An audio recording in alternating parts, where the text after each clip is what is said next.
Welcome to Dramas, Dreams, and Drollery. I am Mark, the creator of this channel and the author of all works presented on it. On the 1st of March, I read part 1 of my murder mystery, Abra Cadaver, which reported the crime, the suspects, and the potential motives. If you missed that episode, you should review it before hearing today's program, in which the bewildered detective finally solves the mystery. You might wish to make a list of the numerous characters. The last paragraph of part 1 informed readers that 4 years have elapsed since the crime. It is now 1983. Wasim and his girlfriend Corinne are married, and he has just been promoted to captain. Here is part 2 of Abra Cadaver. To celebrate the promotion, he and Corinne decided to take their first vacation trip abroad. After some research and considerable wrangling, the couple chose São Diego, a resort island off the northern coast of Brazil. Travel brochures touted it as a colorful spot with wonderful beaches. For the Najibs, however, the decisive factor in their decision was the fact that their boastful and well-traveled friends, Jamie and Alice, had never visited São Diego. Corinne made Wasim promise that they would travel first class. On the last day of November 1983, the vacationers flew from Los Angeles to Recife, Brazil. Arriving there at noon, they had to wait 6 hours for the once-a-day ferry boat to the island. Finally settled in a beachfront 5-star hotel named Saudade, the Najibs blithely began a 2-week holiday. The couple rose late on the first day. After unpacking their suitcases and consuming a moderate lunch, they stationed themselves on a sandy beach under a large umbrella. Adjacent to the equator, São Diego proved to be even hotter than anticipated, but a gentle breeze mitigated the temperature. Corinne read a book while Wasim dozed. 2 tranquil hours passed. The lapping of the waves nearly lulled Corinne to sleep. She set down the book and stared hypnotically at the ocean. In this dreamy state, she caught a whiff of smoked fish. A family sitting nearby was having a picnic meal. Corinne planned to suggest to her husband that they order fish for dinner. Abruptly, a group of laughing children passed by, spraying sand with their feet. This action awakened Wasim. He propped himself up on one elbow and watched the kids run in the direction of a man standing behind a small table. Obviously, the children were excited. They clapped hands and jumped up and down. When the man took out a deck of cards and began to do magic tricks, Wasim became excited too. The amateur magician within him stirred. During the past few years, all enthusiasm for magic had evaporated. Too many bad associations. But time had passed, and here in this setting, a little magic seemed appealing. Excusing himself from his wife, Wasim walked toward the table. Halfway there, he stopped suddenly. He stared in disbelief at the group clustered around the table. Then he retraced his steps. Corinne, I want you to do me a favor. See that man doing card tricks for the children? Go take a good look at him without him letting him know what you're doing, and then come right back and tell me if you recognize him. Curious, Corinne complied at once. However, the look turned into a prolonged stare. Unfortunately, the man did not notice his observer. Who is that man, Corinne? It can't be, but it looks almost exactly like Mr. Macabre. I can't be certain, it's been so long, but all those newspaper photos of him with and without his makeup have been impressed on my mind. On my mind, too. What are the chances that a man who bears a striking resemblance to Macabre also excels at magic? All that evening, Wasim repeated the same question to himself. That he and Corinne had made the identification independently seemed significant. Throw in the magic tricks, and what did it all add up to? Yet how could Macabre possibly be alive? He had seen the dead body. One thing Wasim knew for certain. The coincidence was not something to ignore. Just for peace of mind, he would have to do some investigating. The detective began to list the facts he needed to gather.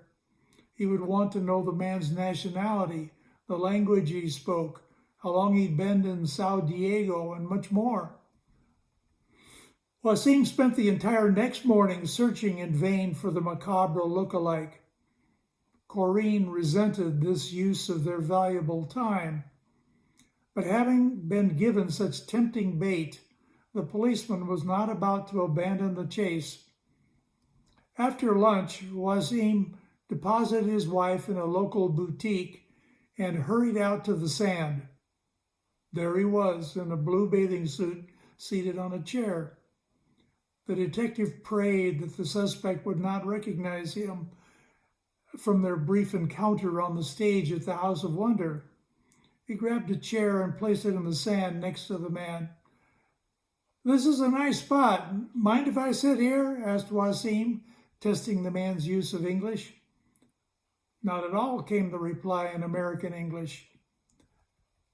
Are you American?" "Yes. How about you?" "Yes, my wife and I are here for a 2-week vacation. So far, Sao Diego looks like a wonderful place." "I like it very much too. For the past few years, I've been living in Brazil, but I never visited this island until now. In a way, I'm a tourist here just like you." Not wanting to arouse suspicion, Wasim thought it best to discontinue questions for the present. If he were patient, perhaps the man would volunteer information. But silence begat silence. Neither man spoke during the next hour. Finally, the stranger excused himself and walked in the direction of the hotel. He failed to reappear for the rest of the day. The Najibs had breakfast in the hotel restaurant the next morning. Eggs, beans, rice, and black coffee. Corinne became upset because her husband kept looking at other people instead of listening to her talk about Brazilian fashions. When she came down with a headache after lunch, the sleuth suggested that she take a nap. Leaving her in their room, he rushed out to the beach. By good fortune, he spotted the man almost at once. There he was, performing magic tricks for children. Wasim watched for a while at some distance. When the kids dispersed, he approached the man with a smile. "Pretty impressive. Could you teach me a trick or two like that? Some kids I know back home would be thrilled to see me do them." "Sure." For 15 minutes, Wasim played the part of a clumsy learner who knew nothing about magic. It wasn't easy. The tricks that he learned were simple ones that he had known for years. When the lesson ended, the detective introduced himself as Hakim Nasser from San Francisco. The other man called himself Fred Singer of San Diego. That's pretty funny," Wasim said. "From San Diego to Sao Diego." The two men laughed. "Yeah, but I don't live in San Diego anymore. Since retirement, I've been living down here." "Do you have a wife with you?" "Not now. My wife and I came here together, but she drowned on a nearby beach 4 years ago." "Oh, I'm sorry to hear that. How did it happen?" "It was an accident." Wasim wanted to pursue the topic further, but he decided that it would be wise not to press the issue. "What sort of work do you do?" I was a teacher in the public schools. How about you? Not daring to reveal his true occupation, Wasim responded, What a coincidence. I teach history. The detective thought he'd asked enough questions for now. Soon he excused himself and walked away. Entering the hotel, he muttered to himself, I still don't know how it's possible, but if he's the man, I'm not going to blow it this time. In his room, Wasim placed a phone call to Chief Reedley at the Los Angeles Police Department. Chief, this is Wasim Najib. I may have some astonishing news. As you know, I'm on vacation with my wife in Brazil. We're on an island called Sao Diego. Please hear me out before you think I'm crazy. There's a man here who looks exactly like Darby Delacroix. Yeah, Mr. Macabre, remember? Well, this guy is very skilled at magic. He claims to be an American from San Diego. I know. How can a dead man come to life? We may learn the answer if you'll do me a favor. The man says he taught school in San Diego before retiring a few years ago. He gave me the name Fred Singer. See if anyone with that name has taught in San Diego schools during the past 20 years. There's more. He came here with his wife, but she supposedly drowned 4 years ago. Could that have been Judy Rensselaer? And could he have killed her for the money? I'm going to check as best as I can on this end. When you have the information I want, hold on to it. Don't try to contact me. I wouldn't want our subject to hear someone paging me in public saying I have a call from the Los Angeles Police Department. I don't know how much I can find out about the dead wife, but I will call you 2 days from now. Wasim hadn't informed Corinne about his investigation. He asked her simply to stay away from the magician. On the morning after the call to Chief Reedley, the detective took his wife by boat to the mainland. After depositing her in the Recife's fashion district, he took a taxi to the city library. With the aid of an English-speaking reference librarian, he sought and found a copy of a 4-year-old newspaper that carried the story about the drowning on Sao Diego of an American woman named Ellen Singer. The incident had been front-page news, but there were no photos of the victim. According to the husband, the drowning had occurred at night on an isolated beach. Fred Singer reported that his wife had gone into the water alone. Upon hearing her scream, he had made a valiant but unsuccessful attempt to save her. Brazilian officials officially labeled her death a tragic accident. Much of the news article was devoted to water safety. It reminded readers that public officials on Sao Diego have always instructed foreigners to avoid swimming in isolated areas. The short obituary didn't give the victim's maiden name, but it did say that she was a native of Ohio and a former resident of California. To Wasim, this information was decisive. How many men in the world could there possibly be who looked exactly like Darby Delacroix, who performed magic with skill, who had an Ohio-born woman with him, and who had come to Brazil from California at least 4 years earlier? Fred Singer was Darby Delacroix. But how was it possible? Deep inside, Wasim realized that he would never get to the bottom of the mystery unless he understood thoroughly what had happened on the stage at the House of Wonder. He was being tested as severely as Houdini or Blackstone. So absorbed in shopping that day was Corinne that she scarcely noticed Wasim's absence. When he rejoined her at Loja Terça-feira in late afternoon, she didn't want to leave. They'd barely made the ferry boat to Sao Diego. Anxious to phone Chief Reedley the next morning, Wasim rose at 7. Corinne was still asleep.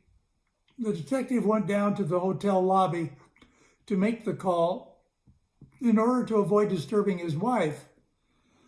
Once there, he realized that he couldn't place the call for hours. With the time zone difference, Chief Reedley would still be in bed. Wasim went into the coffee shop. To his surprise, there was Fred Singer, or Darby Delacroix, seated all alone in a corner. "Hello, Fred. Mind if I join you?" "Oh, I'd be pleased to have you join me. Your name's Akeem, isn't that right?" "Yes." "Where's your wife?" Still sleeping." "Why you up so early?" "Oh, today is my weekly meeting with Madame Soraya." Wasim gave a puzzled look. "Who's that?" he asked. "Oh, she's a wonderful gypsy fortune teller. I consulted her the first week I reached this island, and I've been seeing her ever since. She's told me some amazing things." "Such as?" "Well, among other things, she said that I must leave the island for 3 days beginning tomorrow. To stay here would be dangerous for me." "So, are you leaving?" "Of course. Fortunately, I own a boat, so I'll just take a 3-day cruise and come back when the danger is past." "Gonna fish?" "No, I can't. Madame Soraya says that fishing is unlucky for me." "What's the name of your boat? If I see it go by somewhere, I'll wave." It's called the Macumba, a local term which translated into English more or less as black magic." "Well, that's appropriate for one who does magic tricks. Good luck on your cruise. Perhaps I'll see you again before our vacation ends." Fred Singer departed after 1 cup of coffee. Wasim remained in the restaurant and ordered a 2nd cup of coffee. He drank it slowly while pondering the implications of this information. First, with such a mobile prey, he had to be careful. If Macabre became suspicious of him, he could sail away to some obscure corner of the globe where he'd never be found again. Second, this matter of meetings with a fortune teller was just one more piece of evidence that the man was Darby Delacroix, who was known to be superstitious. Could this weakness of his be used to advantage? Third, he needed to check on the boat.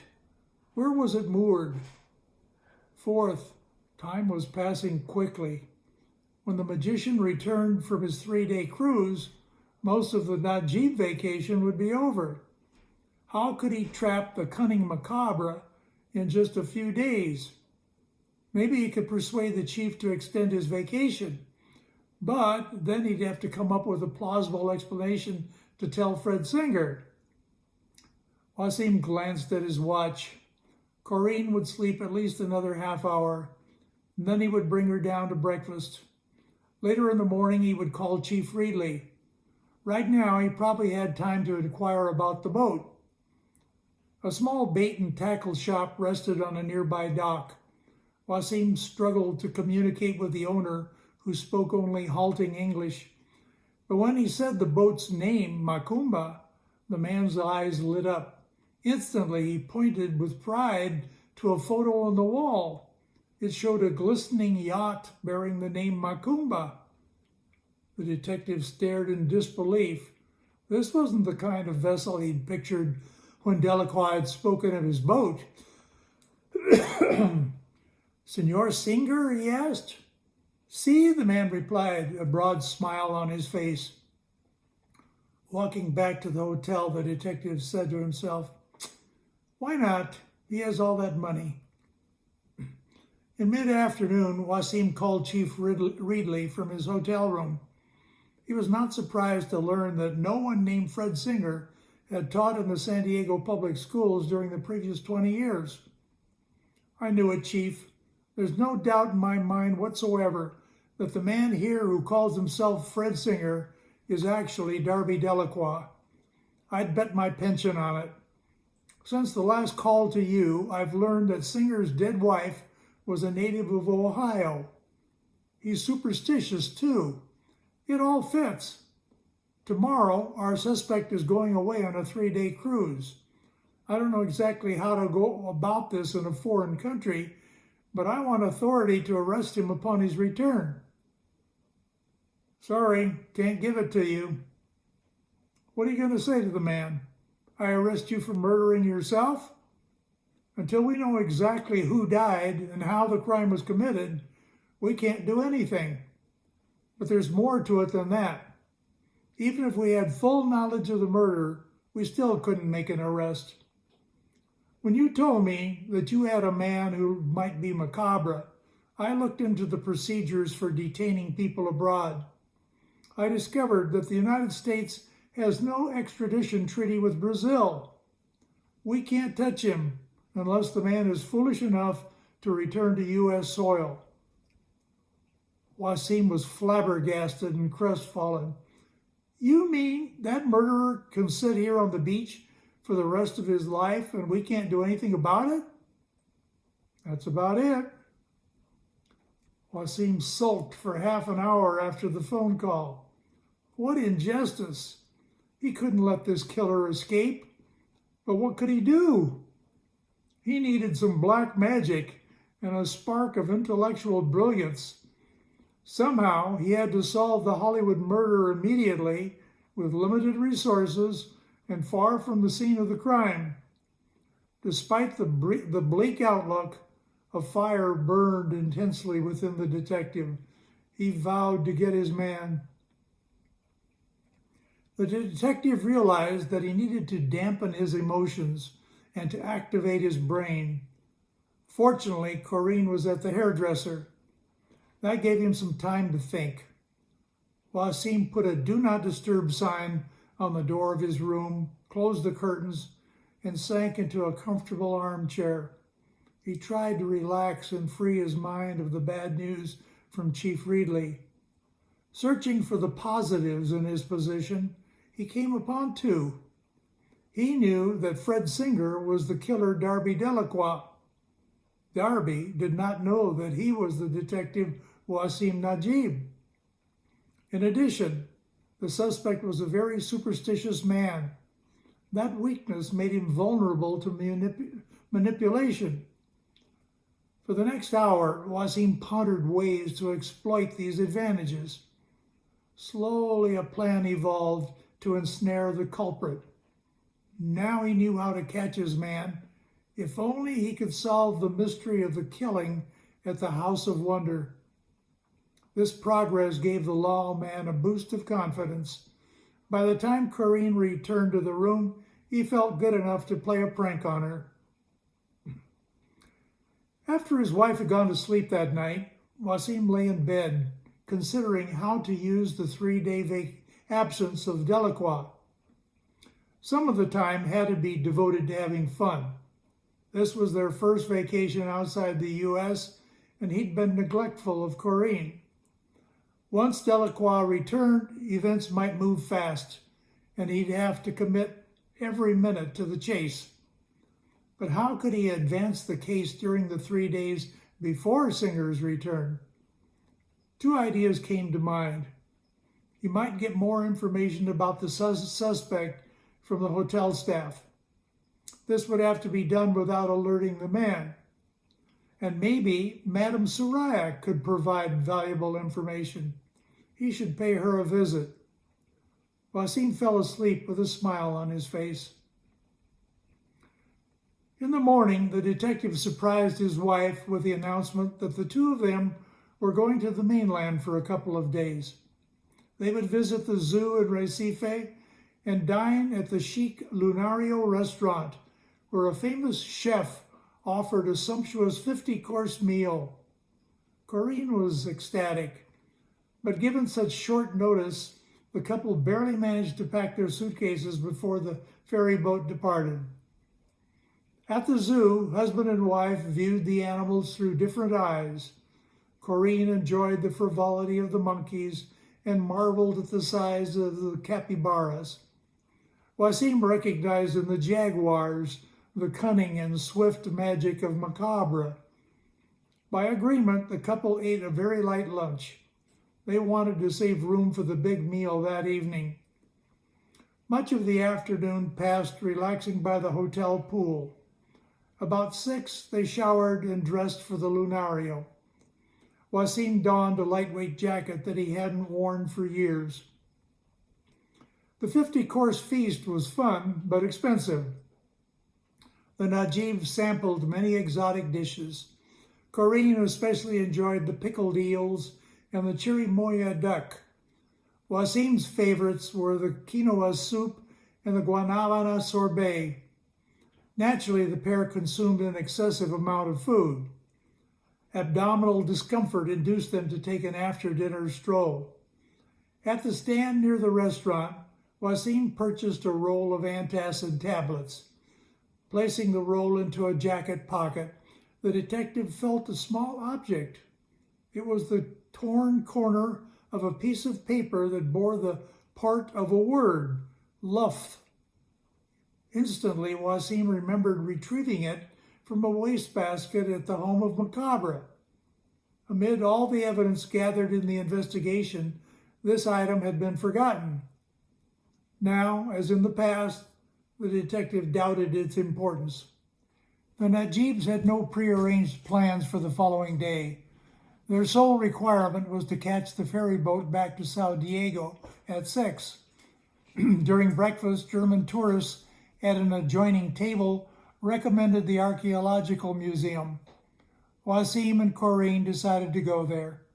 On display was an exhibit of primitive Brazilian cultures. Unfortunately, it was poorly organized. Furthermore, there were no translations of the Portuguese texts accompanying the specimens.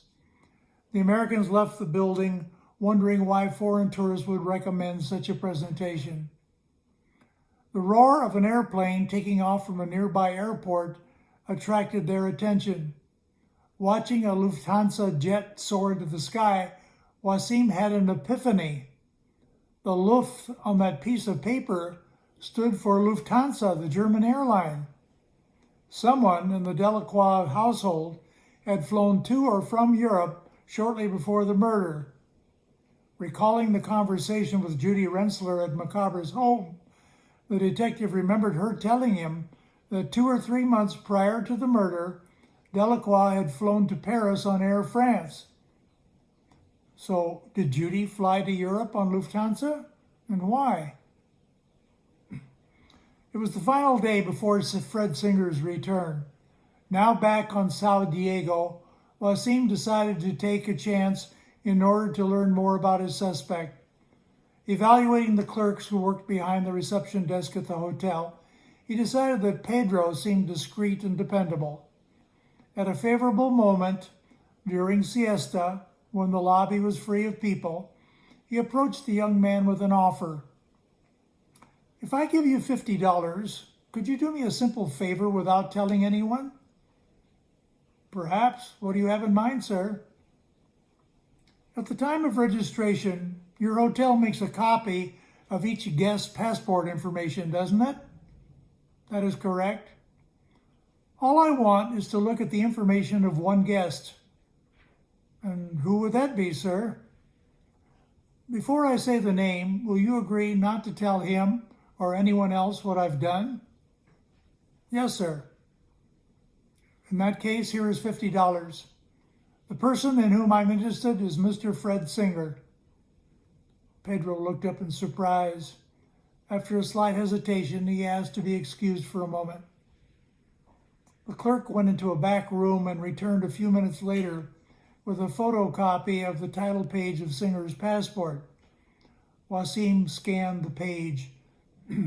Born Lake Charles, Louisiana, USA, August 7th, 1929. Nationality American. The detective did some mental calculation. That makes Delacroix 54 years old, he said to himself. Then he remembered Judy Rensler telling him that after the Paris show, Darby had flown to Geneva for his brother's 50th birthday on August 7th. Suddenly, the significance of this intelligence struck the lawman with full force. He nearly staggered to the nearest armchair and slumped into it.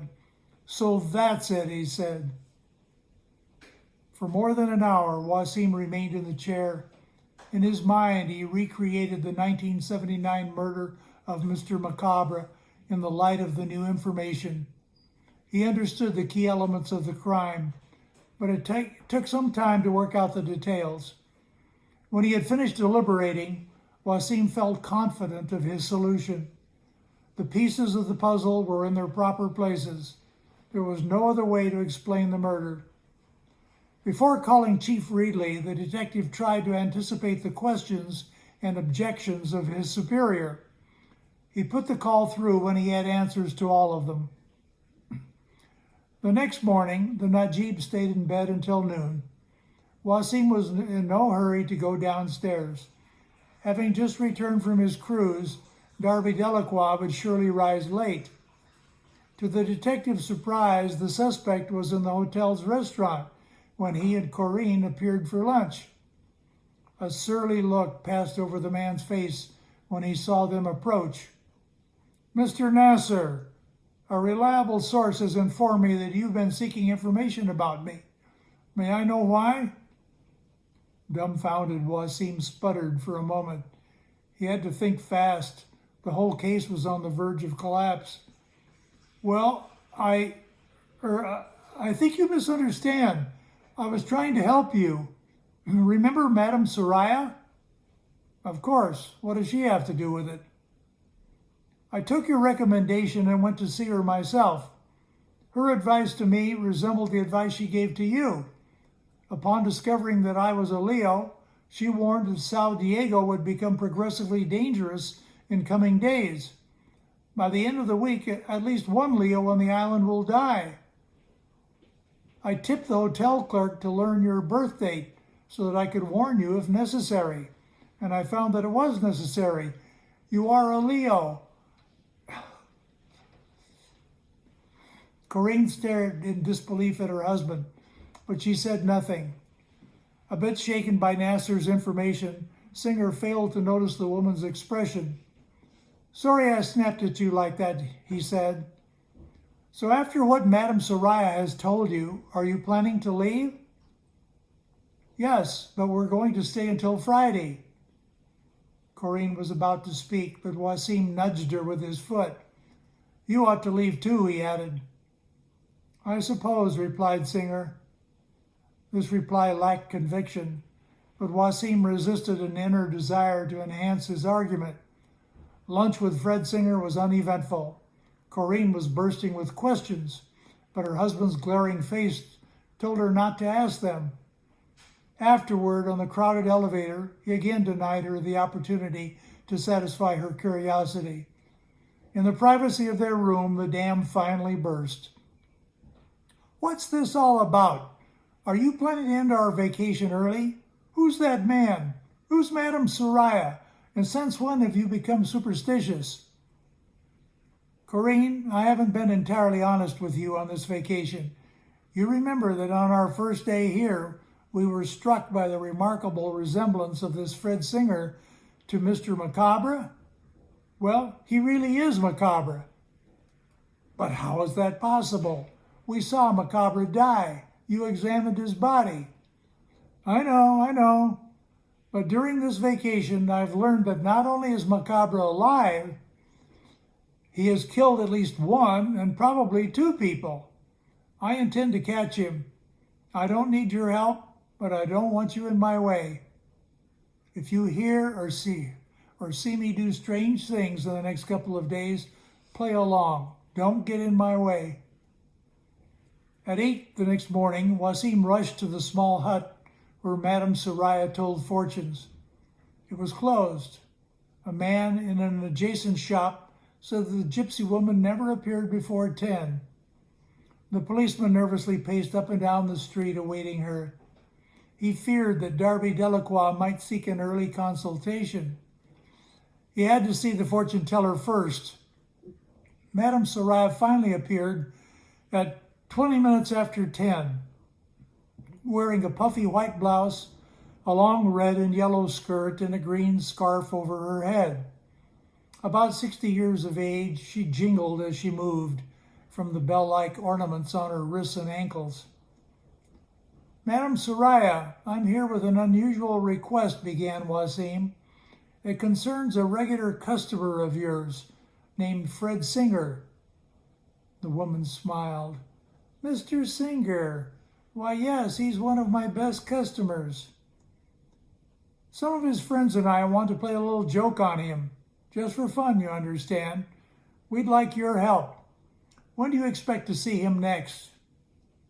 Oh, he comes here every Wednesday afternoon. Tomorrow. Well, that should work out fine. We'd like you to tell him that all Leos are in danger on this island for 1 week, not just 3 days, and that some Leos will die on Sunday or on Saturday. I couldn't do that. The cards and tea leaves do not lie. Besides, there's the integrity of the fortune-telling profession to consider. I understand, said Wasim, taking out his wallet. He placed $300 bills on the table. Madame Soraya's eyes opened widely. Mr. Singer is such a good customer, I wouldn't wish to lose his confidence and jeopardize our good relationship. I can appreciate your concern, madam. I assure you that no harm will come of this joke. A week from now, you can tell him the truth. You'll understand. The fortune teller seemed unconvinced. Wasim placed 2 additional $100 bills on the table. The woman smiled and picked up the money. I'm sure there's no harm in it, she said. To enhance the message of the gypsy woman, the detective arranged for the suspect to experience a series of threatening experiences. On Wednesday morning, Fred Singer left his hotel room to find a ladder blocking the doorway. He would have to remove it or walk under it. On the street, a black cat crossed his pathway. Upon returning to his hotel room, he found a smashed mirror in the bathroom. Letting these deeds register their effects without commentary, the detective deliberately avoided his prey on Wednesday. On Thursday morning, the two men met in the hotel's restaurant. Good morning, Fred. Good morning, Hakim. Strange things have been going on around here lately. Madame Soraya's prediction is coming true. Yesterday, a car almost killed me. I leaped out of the way at the last instant. Strange things have been happening to me, too. Madame Soraya told me that Saturday would be fatal for some Leos. We're not waiting any longer. Corinne and I are leaving on the ferry boat Friday morning. Oh, you don't have to do that. I've decided that Brazil is too risky. I'm going to sail to another part of the world. I've given Captain Wilcox instructions to have my boat ready to sail on Friday. Instead of going on the ferry, you and your wife can come on my boat. It's only 20 minutes away on the other side of the island. We'll take a taxi there together, and then I'll drop the two of you off at Recife before I sail for my destination. Oh no, said Wasim to himself. That's not what I had in mind. He's going to fly the coop for good and we'll never catch him. Unable to say these words out loud, Wasim responded differently. Oh, that's very nice of you. We accept your invitation. The detective knew he had to act fast. He spent the next 2 hours seeking a way to ward off this threat.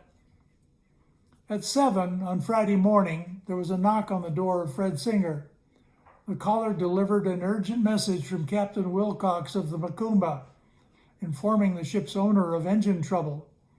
The message said that repairs would take at least 48 hours. Singer notified the Najibs of the bad news. The two Leos agreed that they must leave the island at all costs. Together, they and Corinne rode a taxi to the dock, where they received more bad news. The ferry boat had broken down.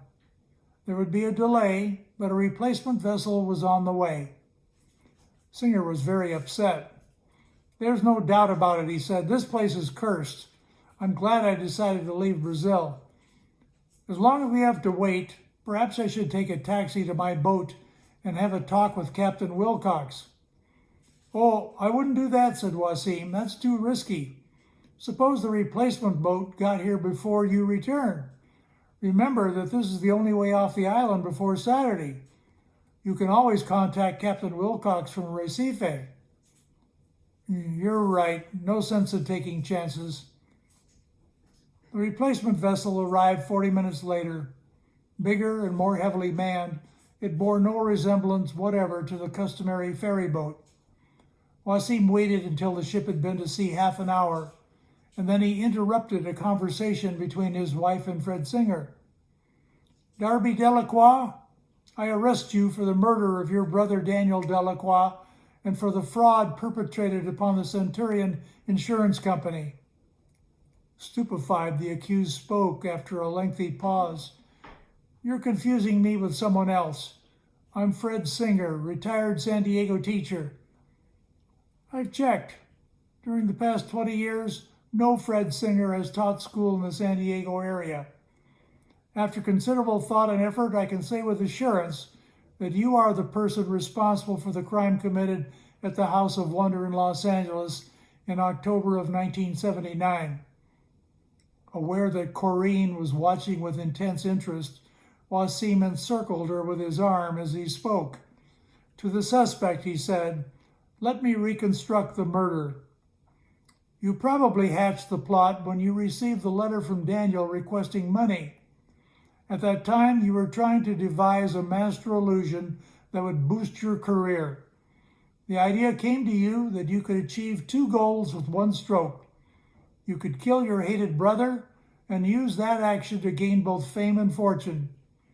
Taking advantage of the Paris show in late July, you arranged with Daniel to celebrate the 50th birthday that you shared on August 7th. To you, the main purpose of the meeting was to offer Daniel a large sum of money for participation in a magic trick. With his debts, Daniel couldn't refuse. You explained that a smashing stunt could be built around the fact that you were twins. Few people in the world would know that you had a twin brother, and people in America hadn't seen him for years. It was easy to persuade Daniel that all aspects of the trick must be kept secret. A few days before the show, Daniel flew to Los Angeles on Lufthansa airline using an alias. He stayed at your Hollywood Hills home. Judy Rensler was part of the scheme from the beginning, so Daniel's presence in your home was not a problem. Hours before the show, your brother donned a jacket and covered his face as much as possible with its hood. Together, the two of you drove in the green van to the House of Wonder. In your dressing room, Daniel put on a costume and makeup identical to yours. Perhaps 2 hours before the performance, you gave your brother the lethal injection. After his death, you placed the body on a large plastic sheet and waited sufficient time for the blood to stop circulating. Eventually, you rammed the sword into the corpse at an angle to match the slit in the coffin. Upon removing the blade, you cleaned it of all but a faint trace of blood. With rags or sponges, you also wiped away the blood on Macabre's costume. These acts aimed to deceive the coroner's examiners. You wanted them to focus on the mysterious absence of blood from the sword wound and not discover poison as the cause of death. Unfortunately for you, they were not fooled. Before the start of the show, your final action was to place Daniel's body in the coffin that was to levitate. Surviving the sword thrust by Thor would have been easy for a nimble, athletic man like you. It's a trick similar to the stunt of sawing a person in half. As an amateur magician, even I know how that's done. After Bridget and Thor carried you backstage, you got out of the coffin, descended through the trapdoor into the basement, put on Daniel's hooded jacket, and fled through the basement exit, taking with you the bag that carried away the plastic, the syringe, the rags, and Daniel's remaining clothing. The perfect scheme was nearly ruined by Bridget's peering down through the trapdoor. There's an addendum to this story. You and Judy selected Brazil as a refuge because it was safe from extradition. But shortly after you arrived in this country, the two of you either quarreled or you got greedy. In either case, you decided to eliminate her. It was easy to stage a swimming accident on an isolated beach without witnesses. That murder required no magic. Ingenious story, said Singer, but you can't prove it. I think I can. We have proof that you flew to Geneva right after the Paris show. With further research, we will prove that Daniel flew Lufthansa to Los Angeles days before your performance. Your brother did use an alias to purchase the airline ticket, but he carelessly failed to hide the transfer of funds that you gave him as a down payment for participation in the trick. I'm sure we'll be able to prove that Judy Rensler was Ellen Singer. The autopsy of your brother's corpse will show no sign of the broken arm that Dr. Prithawal treated you for. There's much more that I could name, but all that may be unnecessary in court. The circumstantial evidence by itself is overwhelming. No reasonable jury will deny your guilt. What happened on stage in Hollywood can only be explained by my account of the crime. Even if what you say is true, you cannot arrest me. You have no authority in Brazil. The United States has no extradition treaty with this country. Surprise! We're not in Brazil. We are in the United States. Do you remember that the boat we are on is a substitute for the regular ferry boat? So what? If you look closely at the stern of this vessel, you will see that it's flying an American flag. Under international law, a boat registered in the United States is American soil. With the help of the Brazilian ferry boat company, the Los Angeles Police Department, U.S. federal law enforcement officials, and the United States Navy, this ship was transferred temporarily from duty in the Virgin Islands to Sao Diego just to catch you. A crestfallen Darby Delacroix knew that he was beaten. After a moment of reflection, he said to the detective, I must congratulate you. Obviously, you had a very clever plan to trap me. Just how did it work? Wasim smiled. I'd say it was all a matter of illusion. End of story. Congratulations if you managed to solve the mystery. On later dates, I shall offer other detective stories, but I regard Abra Cadaver as one of my best. The next presentation, on April 1, is April Fool's Day, so it seems appropriate at that time to present a lighthearted comedy. It's called The Barbie and Ken Game. Please remember that I retain the copyright to all of my works. Thank you for watching Dramas, Dreams, and Drollery.